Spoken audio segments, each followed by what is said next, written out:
I've heard these spiritual speakers talk about how anyone can do it, like remote viewing or out of body experiences, which could be the same thing. And I'm not saying everybody can't do it, but I've thought about that for quite a while as being someone who's always trying new things. And I think some of us have blocks on us because there's just certain things I just can't seem to attain in life, whether it's like a savings account or any kind of um, like stability as far as like having my own space, because having your own space is so important. I have my own space as far as an apartment, but I'm someone that, like, I want a backyard. I want space where I can have solitude and sonic space where I can play my music without anyone hearing me. And having that space is so important because there's something about our energy. Our energy changes when we get that space. I know it does for me. And all of us have special needs in certain ways, and that's one of them for me, is being able to get that space to kind of reset. And I'll go places, I'll go on hikes. I'm in a national forest right now. I mean, I'm in a hotel right now, but I go on adventures and hiking and rollerblading. And I was just thinking about how if I was someone who had an inheritance or success as far as like getting a house or landing a job where I'm making more than $20 an hour, like I wouldn't understand this feeling and what it feels like to just not necessarily, like, in a certain way, not get my needs met, as far as contributing to this world in a way that like works out money wise and for all my needs to be met. So like having a passion, having a career thing that I'm like fully into with my heart in it, having a partner, having my own space, being able to have solitude, and a partner, having love in my life, because there's all these different parts of me. And in this world where I'm in this life experiencing not having that space, it just feels like there's part of me I don't get to use or like discover or unlock in some way. And it's not because I can't do it. Like, I know I can, but it just feels like there's something blocking me, and not just blocking me, but blocking a lot of people, because I think we're meant for so much more than this. We can do so much more than this. We have so much potential, especially in the community, to work together. And a lot of the opportunities just aren't there. Or being at the right place and time. The opportunities are there, but knowing about them and being at the right place and the right time. Like, if we have guides or spiritual or anything like that, that's what we need help with from them, is guidance to the right place at the right time to make the right connections with people, so I can be featured in what I do best, as well as contributing. That's the Gestalt aspect of it, the being a part of something greater and experiencing that. And as much as I enjoy solitude, also having love in my life, that's a whole nother part of me. And it's just so strange. I feel like there's a block in my life, or there has been one, in that department as well, because everyone I come across is either Like it's either I'm not into them, but they're into me, or I'm into them and they're not into me.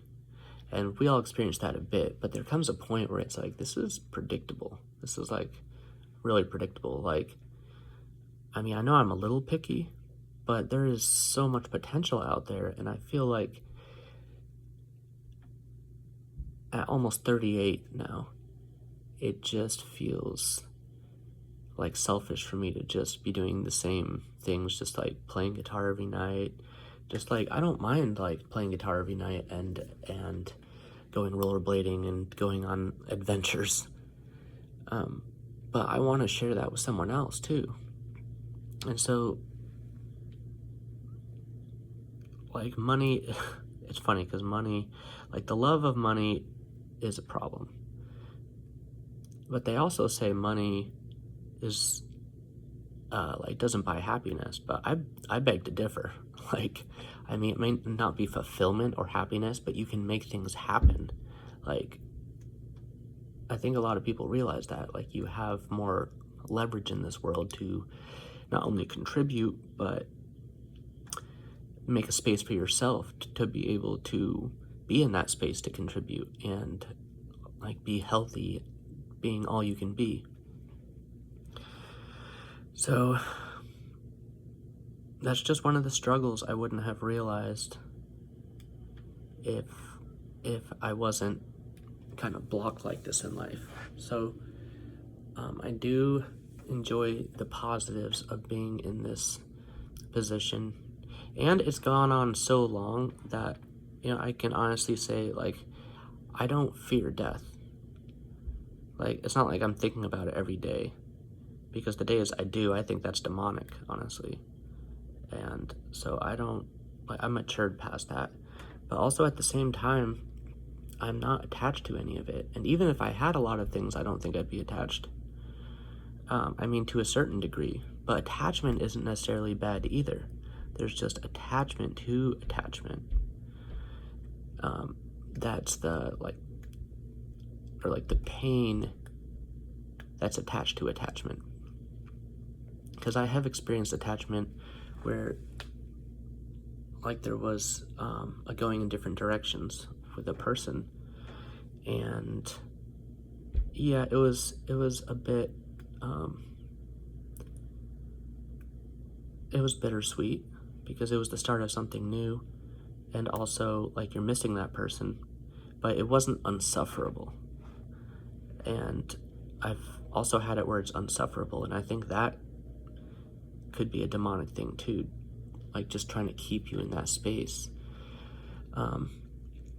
Because I'm a very active person. I don't like wallowing. I don't like just pining over things. Like, that to me is a travesty. Like, I'm like, there's so many things to experience and do in life.